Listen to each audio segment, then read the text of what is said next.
स्वागत करता हूँ आप सभी का अपने यूट्यूब चैनल पर। आज अभी आप हिंदी का पेपर देकर आए होंगे तो जल्दी से उसके ऑब्जेक्टिव मिला लेते हैं कि हमारा कौन-सा सही था और कौन गलत है। तो शुरू करते हैं। तो हमारा पहला प्रश्न था सही विकल्प का चयन कर लिखिए पतंग कविता के रचनाकार हैं। तो पतंग कविता के रचनाकार हैं हमारे आलोक धनवा। कवित्त छंद के प्रत्येक चरण में कुल कितने वर्ण होते हैं? तो 31 वर्ण होते हैं। अमलतास कितने दिनों के लिए फूलता है? तो 15 से 20 दिनों के लिए। ऐसे वाक्य जिनमें प्रार्थना, इच्छा या आशीष प्रकट होता है वह कहलाता है इच्छावाचक कहलाता है। मराठी भाषा में लिखी गई जूझ कहानी का हिंदी अनुवाद किसने किया है? किया है केशव प्रथम वीर ने। संवाददाताओं के बीच काम के विभाजन को कहते हैं क्या कहते हैं? बीट कहते हैं, बीट कहते हैं। और फिर अगला है हम कैमरे के सामने खाली स्थान को लाएंगे, किसको लाएंगे? अपाहिज को लाएंगे। हालावाद के कवि कौन है? हालावाद के कवि हैं हरिवंश राय बच्चन। भगत जी चूरन बेचकर अधिकतम 6 आने कमाते हैं। वह शब्द जो क्षेत्र विशेष में बोले जाते हैं क्या कहलाते हैं? क्षेत्रीय शब्द कहलाते हैं। सौन दल के मास्टर क्या पढ़ाते थे? मराठी पढ़ाते थे। कविता की अनजानी दुनिया का पहला उपकरण क्या है? शब्द है। इसी प्रकार से ये निम्नलिखित कथनों के समक्ष सत्य या असत्य लिखिए। पर्दे पर वक्त की कीमत है तो हमारा ये क्या है? ये हमारा सत्य है। माधुर्य गुण का संबंध चित्त की उत्तेजना वृत्ति से होता है, ये हमारा असत्य है। पहलवान की ढोलक पाठ के मुख्य पात्र का नाम चांद सिंह है, ये भी हमारा असत्य है। शब्द शक्ति 3 प्रकार की होती हैं, ये हमारा सत्य है।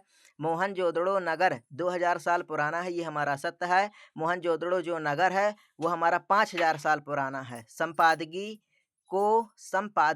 को अखबार की आवाज कहते हैं, ये हमारा सत्य है। अब हम देखते हैं प्रश्न क्रमांक चौथा सही जोड़ी का मिलान कीजिए। तो सबसे पहला है प्रवासी की डायरी। सबसे पहला है प्रवासी की डायरी। प्रवासी की डायरी में आपको कर देना है पहला हरिवंश राय बच्चन।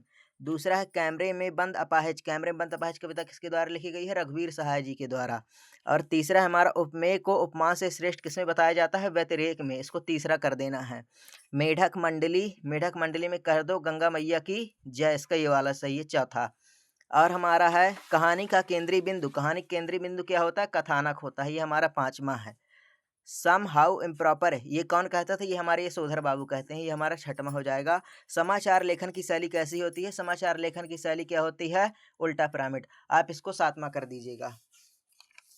फिर इसके बाद आते हैं हम एक वाक्य के उत्तर में। कवि ने नीले जल में झिलमिलाती देह की तुलना किससे की है? किससे की है?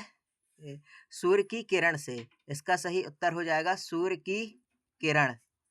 इसका हमारा सही उत्तर है सूर्य की किरण। जिस काव्य में पूर्वापर संबंध ना हो उसे क्या कहते हैं? उसे कहते हैं प्रबंध काव्य। मैं जल्दी जल्दी इसलिए बता रहा हूँ कि वीडियो में टाइम कम रहे और जल्दी से मैं उसको वीडियो यूट्यूब में अपलोड कर पाऊँ ताकि मेरा कम नेट लगे, इसलिए आप जल्दी से देख लीजिए। ऋषि मुनियों ने किसको सबसे ऊंचा स्थान दिया है? तो किसको ऊंचा स्थान दिया है? दान को। लुट्टन पहलवान कितने वर्ष तक राज दरबार में रहा? कितने वर्ष तक रहा? 15 वर्ष तक।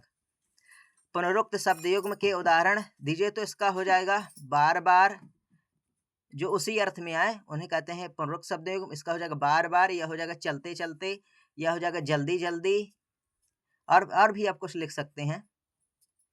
एक से ज्यादा गुण निकालने के लिए गांव के अन्य किसान क्या करते थे? क्या करते थे गांव के किसान? ईख को देर से काटते थे। ठीक है, इसका ये उत्तर है, ईख को देर से काटते थे। आनंद यादव की माँ उन्हें कितने तक पढ़ाना चाहती थी? चौथी कक्षा तक पढ़ाना चाहती थी। ठीक है, अब आशा करता हूँ आपसे प्रश्न बन गए होंगे। हमारे चैनल को सब्सक्राइब करें यदि हमारे वीडियो पर आप नए हैं। हमारे चैनल को लाइक करें और अपने दोस्तों के साथ शेयर करें। धन्यवाद।